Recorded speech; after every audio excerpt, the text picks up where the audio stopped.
Howdy. Well, I was out doing a little bit of testing today. It's bloody cold outside, but it's, what is it, the Friday before Christmas, and I think everybody around here is off work today, so I figured I wasn't going to be hurting anybody with a lot of noise, so I took this out and was shooting it. Sorry I didn't bring you along to see it, but I was trying to not fall on my posterior as I was walking around in the ice. Specifically, I was interested in the shotgun barrel. I'm not at the range, so I can't really put a load of shot down that thing, but I could throw, again, blanks into it.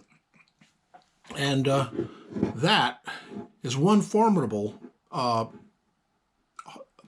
well, what would you call it, a tunnel?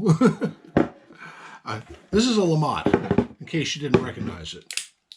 And the way you do this for the shotgun barrel is you cock it like that, then you run that down so that it will contact this nipple as versus these nipples. You'll notice that those are silvery looking nipples. That's because I replaced all the ones on here with slick shot nipples.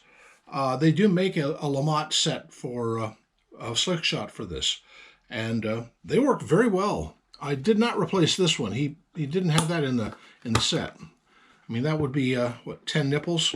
Yeah, 10 nipples. Anyway, it's a fun gun to shoot. It's not a fun gun to load. By the way, do not use this loading lever that comes with it. Don't even bother using it. Not even once. And I haven't. Instead, let me show you something. I have this.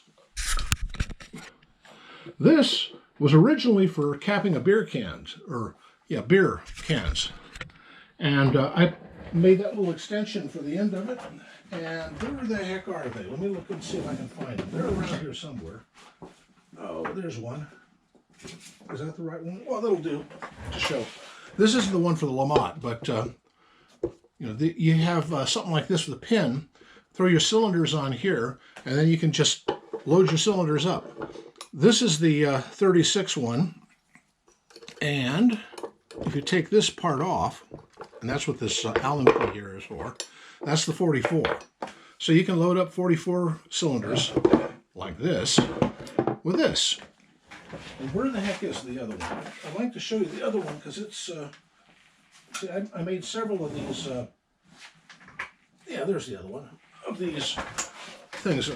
I had a long tree branch and I thought I would do it. This one is for 36 or 31, 44. So this is like an 1858 Remington or an 1860 Colt. And this is for the LeMat cylinder. That's the size of this barrel. I machined those out just like I machined this out, and this to be the right size. And then I can just stick this little collar on here. And come on now, it would help. Oh, that's right. It would help if I wasn't blind. Oh, I should put my glasses on. Anyway, and then you, with the cylinder on there, you just run it down like that. And it will do just fine loading the cylinders up. And then you don't risk breaking the this thing. Incidentally, I'm running out of this stuff. So I was making a bunch of this stuff. This is my own homegrown. And it actually works pretty well. Not quite as well as GoX, not quite as well as Swiss, but well enough.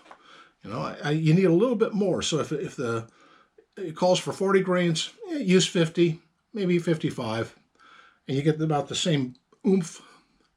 But I've discovered I can make black powder a lot cheaper than I can buy it. And it isn't that hard. I'm not going to say anything because YouTube will probably say that it's naughty for doing that, even though this is not what you'd call a high view video that is all monetized and I'm making $1 gazillion doing it. I'm not making anything. But you can find recipes online. I found them in books I've got. And with with a cap maker, which, by the way, I have cap makers,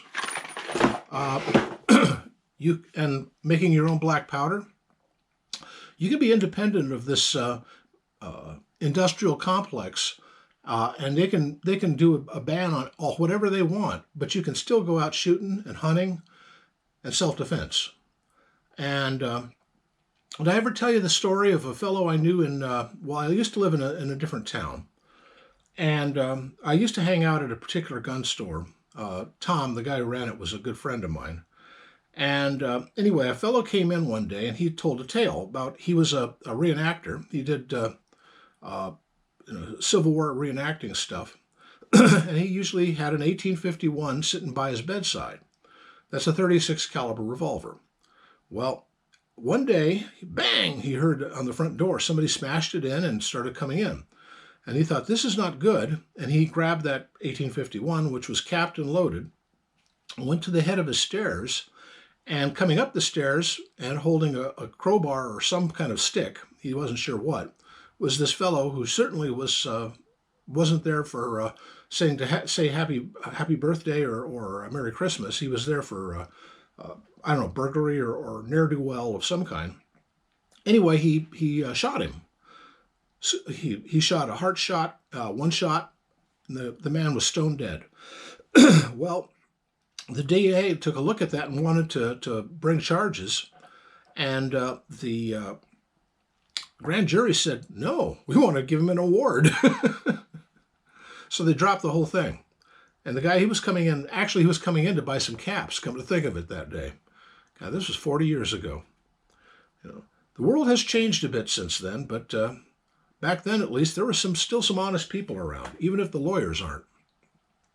Anyway, my powder worked fine. This LeMat works fine. That was the first time I ever shot that shotgun barrel. I hadn't done it before, and I thought it was kind of a cool thing to do, and also a lot of fun.